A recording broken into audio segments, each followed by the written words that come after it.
रात के करीब 12-10 बज रहे थे। आसमान में बादल बरसने को तैयार दिख रहे थे और हवा में एक अजीब सी सीलन थी। दूर कहीं से कुत्तों के भौंकने की हल्की आवाजें सुनाई दे रही थीं, लेकिन उस सुनसान सड़क पर जहां मैं था, वहां कोई नहीं था। मेरा नाम विवेक है और आज तक उस रात को याद करता हूं तो रोंगटे खड़े हो जाते हैं। ये घटना कोई सपना या भ्रम नहीं थी, ये सच था, एक डरावना सच। बस स्टॉप की अंधेरी रात मैं शहर से अपने गांव लौट रहा था। काम में देरी हो गई थी और आखिरी बस सिर्फ गांव के मोड़ तक ही छोड़कर जाती थी। बाकी आधा किलोमीटर मुझे पैदल ही जाना था। अक्सर मैं ये रास्ता शाम को तय करता था, लेकिन उस दिन घड़ी ने 12 पार कर लिए थे। बस स्टॉप पर उतरते ही एक ठंडी हवा के झोंके ने शरीर में कंपकंपी दौड़ा दी। बस दूर जाती हुई रोशनी में गायब हो गई और पूरा इलाका अंधेरे में डूब गया। मैंने अपने कांपते हाथों से बैग उठाया और खुद को समझाया, सिर्फ 5-7 मिनट का रास्ता है, कुछ नहीं होगा। सड़क पर फैलता डरावना सन्नाटा। सड़क के दोनों तरफ घना जंगल था।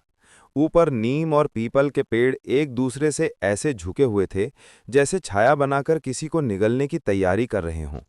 मेरे कदमों की आवाज ही एकमात्र चीज थी जो इस सन्नाटे को तोड़ रही थी। हर कदम पर ऐसा लगता जैसे कोई मेरे पीछे पीछे चल रहा है। मैंने 2-3 बार पीछे देखा, कोई नहीं, पर दिल मानने को तैयार नहीं था।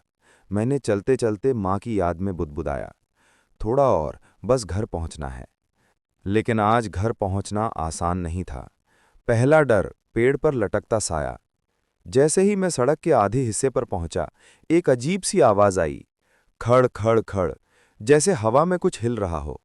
मैंने ऊपर देखा, एक पीपल के पेड़ की डाली से कुछ लटक रहा था। अंधेरे में वो चीज साफ नहीं दिख रही थी, पर आकार रूप इंसान जैसा था। मैं घबरा गया। कुछ सेकंड तक मैं जम सा गया, लेकिन फिर मैंने खुद को समझाने की कोशिश की। शायद कोई पुराना कपड़ा होगा या कोई चमगादड़। मैंने नजरें हटाईं और तेज कदमों से आगे बढ़ गया, पर दिल गवाही दे रहा था कि वो कपड़ा नहीं था। सड़क अचानक ठंडी हो गई। कुछ दूर चलकर मैंने अचानक महसूस किया कि हवा का तापमान गिर गया है। मेरी सांसें भाप बनकर बाहर निकल रही थीं। ये नवंबर की रात थी, लेकिन इतनी ठंड होने की कोई वजह नहीं थी। मेरी चाल अपने आप धीमी हो गई। दिल धड़कने लगा, मानो किसी ने मेरी रगों में बर्फ भर दी हो। दूसरा डर, पीछे आती कदमों की आवाज। तभी मुझे पीछे से हल्की, बेहद धीमी कदमों की आवाज सुनाई दी। टक टक टक। मैं एकदम रुक गया। आवाज भी रुक गई। मैंने धीरे से सिर घुमाया, कोई नहीं। मैंने फिर चलना शुरू किया। 2 कदम चले और फिर वही आवाज। इस बार बिल्कुल मेरे पीछे। मेरी रीढ़ में करंट दौड़ गया। मैंने खुद को दौड़ने से रोका और धीरे धीरे आगे बढ़ता रहा, लेकिन पीछे आने वाला मेरे हर कदम की नकल कर रहा था।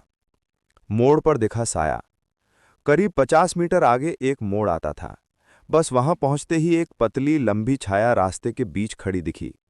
मैंने अंधेरे में आंखें मिचमिचा कर देखा। कोई बूढ़ी औरत थी शायद। सफेद लिबास, बाल जमीन तक झूलते हुए। मैंने हिम्मत करके पूछा, कौन कौन है वहां? कोई जवाब नहीं आया। मैं डर के मारे ठहर गया और तभी उसने धीरे धीरे अपना सिर उठाना शुरू किया। चेहरे पर न कोई नाक, न आंख, न मुंह, बस सफेद, बिल्कुल समतल चेहरा। मैं दहशत में 2 कदम पीछे हट गया।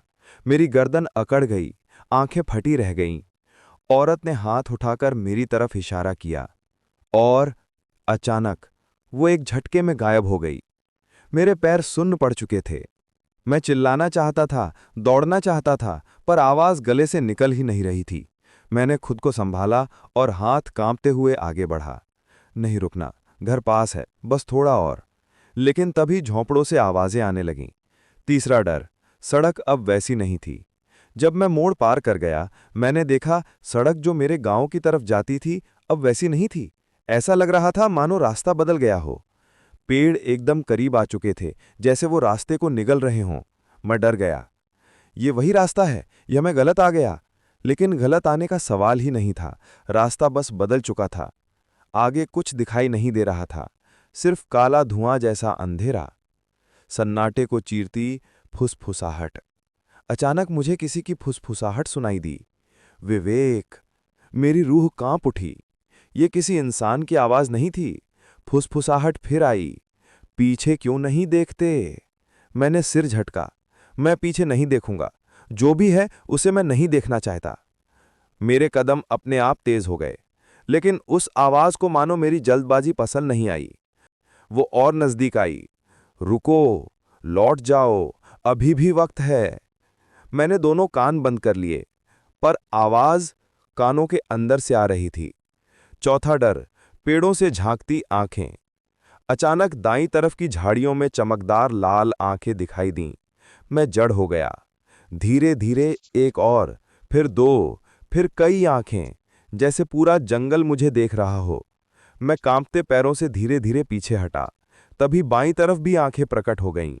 मैं बीच के रास्ते में अकेला, और दोनों तरफ जंगल की लाल आंखें मुझे घेर रही थीं। फाइनल डर, वो जो मेरे सामने आया। मेरे कदम अपने आप रुक गए। मेरी नजर आगे उठी, और सड़क के बीचों बीच वही सफेद लिबास वाली औरत। इस बार उसके चेहरे पर नकाब नहीं था। चेहरा ऐसा जैसे किसी ने चाकू से हर जगह कट लगाए हों। आंखें बिल्कुल गड्ढों जैसी खाली। वो मेरी तरफ झुककर बोली, तुम्हें याद है 5 साल पहले इसी रास्ते से गुजरते हुए तुमने क्या किया था? मैं दहशत में हिल नहीं पा रहा था। 5 साल पहले एक औरत मदद के लिए चिल्ला रही थी। तुम देख रहे थे, तुम सुन रहे थे, लेकिन तुमने मुड़कर भी नहीं देखा। मेरी यादों में आग सी लगी। हाँ, मुझे याद था। 5 साल पहले शहर लौटते वक्त मैंने एक औरत को किसी हादसे के बाद रोते देखा था। मैं डरकर भाग गया था, मदद नहीं की। वो औरत मुझ पर चीखी, तुमने मुझे मरने दिया, अब तुम इस रास्ते से जिंदा नहीं जाओगे। वो चिल्लाई, पेड़ हिले, हवा तूफान की तरह चली, और एकदम से मैं बेहोश होकर गिर पड़ा। जब मेरी आंख खुली, मैं अपने गांव के घर में था। पड़ोसी सुबह सड़क पर बेहोश पड़ा हुआ मुझे उठाकर लाए थे। मैंने उन्हें सब बताया, लेकिन किसी ने विश्वास नहीं किया। मैंने कसम खाई, उस रास्ते पर फिर कभी नहीं जाऊंगा। आज भी उस रात की फुसफुसाहट मेरे कानों में गूंजती है। लौट जाओ, अभी भी वक्त है।